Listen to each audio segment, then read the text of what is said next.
कोई समझा के केरा के थम को बोलाम के कोई समझा के केरा के थम को अरे कोई समझा के केरा के थम को बोलाम के कोई समझा के केरा के थम को छिना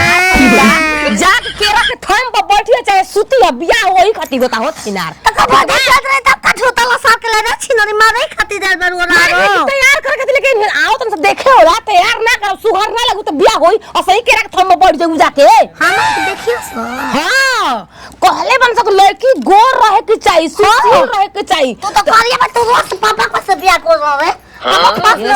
जमाना दूसर हो गई डिजिटल जमाना गोर गार लड़की सब क्यों जाता नौकरी वाला लड़का लाम लहकार लड़का बाटे खोजने को सुंदर लगा रहा हूं अरे मेकअप कइनी रूपवा अखियां में लइनी कजरा फेर लबली लगा के झमकतनी ऐसन इतर लगवनी चमकतनी ओ मुहावा जा ये का कतल गोबर लिखा हम नया नया गवना नया तकिया बिछावना नया चोली के खोली तू बनावला खेलवना अरे पूरा पूरा टूटता बदन जैसे टूटता कोला तू है रात छुक छो सदा तनी जाई ना बहरिया ए राजा तनी जाई ना बहरिया टूटता बदन पूरे पूर राजा तनी जाई ना हराम जगे गोबर ले पाथला मुहा पर गोबर पाथला का होता रे मेकअप होत का बा पापा मेकअप करता मेकअप कर लेबे कैसे हम पापा मेकअप करता हम कर मां हित गना के बैठा हम चर्चावत हम भाई खाने भूत पिछले ले जाके नहीं नहीं अजी अपने से ले फेर ले बिया की हो रे देखा तो कदर पापा नानी जाई ना बहरिया तू तो तब दोनों तो तोर पापा तनी जाई ना बहरिया काजर खोल बढ़िया से हमरा के करही नहीं के तो बानर बनैले वाली भूत हमारे खाली पापा ला लिबुलू पापा फेंक दम अब यूज में नहीं की करत दीदी पगला गेल छिनरी हम समझा 5 मिनट के अंदर के रेडी कर हम हित गन के देखा तानी अपन बेटिया के नहीं चमावा खींच दे भो अगर ये अगर कुछ बोल उल्टा सीधा अरे की हो रे मर खावा काजर आई को तू इन वन काजर सच बता अपन काजर नहीं लगी बेटिया के ना बोली हां जब देखो हमारे चमवा खींचना ना आखी बिगनी हो गइल बा दुगो के गार देखे बानी ना ओसे ऊपर खजरा सब निमन से सड़क के देखना और पसंद करो सब बियाह हो जा टिका जा भतार घर चल जा बाबूजी घोल दुगाल तो बला बोलिया पाओ अरे आराम से चल ले गिर उड़ जाइबे बोला बोला की हर चल के बा समझे जी हां अब जे तनी बिछाओ तनी प्रणाम हां प्रणाम आई सब है आई बैठ बच्चा बैठ कोनो बात नहीं के ठीक बानी ना दी अब देखी छोट मुंह बड़ बाते भाई जी रउआ के तो बतैले ही बानी तन्नी सा यहाँ का विकलांग बानी बस बस आ तन्नी सा हमर रानी विकलांग बाली मतलब दिमागवा तन की सा आ तो कोनो दिक्कत नहीं है आखिर बात विचार भइल ही बाकी ना ऐसे सर बात 20 लाख दे पक्का तू में तो कटाई वाला नहीं के आ एगो बुलेट बात ई है आपके जौन बात कह दो टेम्पुआ में ठमार बा हां कनी टेम्पुआ में सम अब की हो रे अरे फॉर्च्यूनर कनी की लइकवा के मांग तनी बा फॉर्च्यूनर है फॉर्च्यूनर गाड़ी देखिए अब छोट मुंह बड़ बातें समझी भाई एकदम एकलौती हमारी बेटी ही है आ कुली है कन बा फॉर्च्यूनर की लेब अच्छा जवन चूनर मन तवन चूनर की लेब बात सही है का तनी हम टेम्पुआ में के सामानवा निकलवा ले टेम्पू में नहीं के नैनो तार में आवत नहीं निकलवा के ड्राइवर साहब वही है ना अरे रोको रोकेला गाड़िया बजाए तो पकड़ लियो साजन तुमसे प्यार की लड़ाई में साजन तुमसे प्यार की लड़ाई में टूट गई चूड़िया कलाई में टूट गई चूड़िया कलाई में तोरी हक कलाई में वो सुनाओ देखा के हवा हो तू इधर हमारा पागल बोले इधर दे तो मारो और मुहा में है 10 दिन थूक दब के चाट में चल दियो छुछुंदरा के मुंह देखो दामाद लेखा हमें बेटी के तुम क्या कइलो हम ना डले कि हमारा ना मतलब कि लड़की देखे में ना तो भइल बा ना तो नहीं है दमादम बुर्ज खलीफा दमादम बुर्ज खलीफा तेंगे तेंगे तेंगे तेंगे तेंगे तेंगे तेंगे तेंगे तेंगे तेंगे तेंगे तेंगे तेंगे तेंगे भाई जी हाँ सामान रखवा देनी बढ़िया कहनी बढ़ा लिए बन जी के पूजे पाजे का विचार में बनिकार हुआ अरे तब देख ले लड़की पसंद नहीं पूछ दे दामाद बाबू गई पेशाब कर रहे हैं लड़का बढ़िया से उतर गई ठीक है बाटे बैठी सब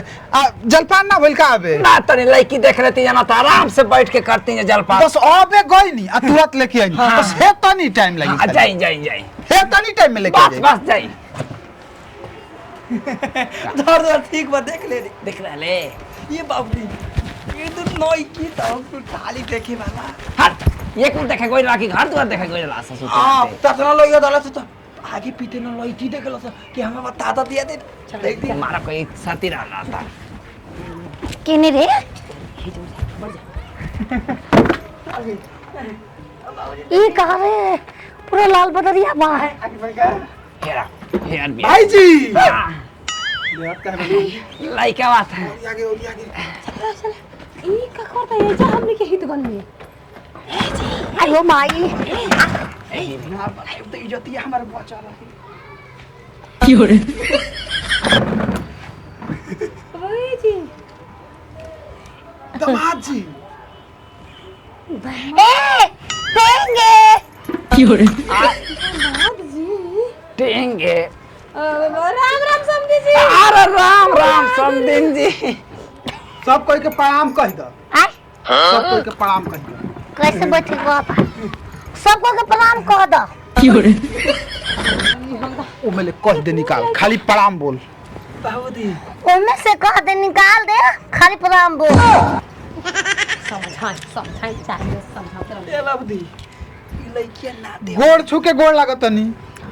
गोड़ छुके गोड़ लागते देखी हाथी माता को बहुत होता है तू रे ना। पकड़ी हो कहानी लइकिया के ये बाबा दुल्हा ये हां पसंद किया ना दामाद जी के लइटी बतन करे क्वेश्चन दिया लेके खाना ना बनावे लो आय खाना ना उल्लू बनावे नी क्यों रे काम करी खानो बनाए को जानी ना छोट मुंह बड़ बात आजकल के लइका लइकी जब ले अकेले में मिलत नहीं खसत तले बियाह होत का बा इंची तपलिया में बाप बानी की एकदम मौका अरे भोसरी इंची तपलिया ओका मुंह ना पे के बा कि छोट मुंह बर्बाद कैसे होता ए तो बात कही ए पापा बाप को के का कहत रे अबे हम जाई हम खेले बेला कर हो अकेले में बतियाला बचिया ए जे बतिया के ने मंगाई जे बतिया के के चल जी जा तू जो सच का बिगड़ल बात माने बिगड़ल बात की ठीक है पर बात बढ़िया से बतिया लिया ठीक है आजकल के जमाने में ये कुल होता का करे के ले अरे छिनाला के बाद बतिया ले कुछ करे के ए हो मिक्स ना करे उरी नाचो ना याला तालुप देखे धर लगता तरता नाम हो सुपने खा के बहन के का नाम रहे हुए नाम हो सुपने का तरतुपने का नाम हो ओको बहन का नाम रहे उतना हम लमाय नहीं थी लाल मरी के बहन खून मरी फूल मली बाकी तू घालवा में पाले बढ़िया नहीं नाता है थाली आ ये थी नाता तेंगे तेंगे तेंगे तेंगे तेंगे तेंगे तेंगे तेंगे तेंगे तेंगे आई उरी के ए हो बियाह करे के बियाह का तक तकले पड़ल बारो हां आज क्लास पास हमू 20 क्लास तकले पड़ल हई डोरी थी तो डोरी ना हो बेल्ट वाला डोरी वाला ना हो अभी नहीं करता लेते बियाह था देखो ना हां तू अगला तीन घटिया बारा तू घटिया सब कर बियाह रे हम नहीं हम लइका रखले बनी हां अभी तो लगलो हां और मुता तारे ऊपर ले देता हमनी का भगवान डोरी दे के ना ऊपर तो मुता तालन हमनी के जोरिया पा ए अपने जोरी बनाइबो करबो अपने मुतबो करबो बाबू ने ए बियाह करला हो होई दे तो फोकलाई बता तू ना ना हो गई बातचीत बाची ना बोलो जोरी बना ऊपर मुत दिल बा तेरे भगवान खुश हो गए ताने के जोड़ी देख के तो के देख के बरखा होखे लग रही चल के घर में मुझे बातचीत हो ये जाए बियाह था ना होगी का हां सुन बाबूजी के हमें बुलाई था थारवा अभी लड़की देखे आई नहीं तो भूली पड़ गई अथा तो बलात देखे आनी तकर बाद थप कुछ बाबूजी शादी कोस काम करो मातरा होखे ना भी का लड़की बदला बिया तो हैरान यार गणटेड़ से हम पर लड़की के बियाह ना एक नंबर के बात हमारे मुंह के बात छीन चलो, ली चलो, जवानी में बात चलो, चलो। ए रुका लगा रख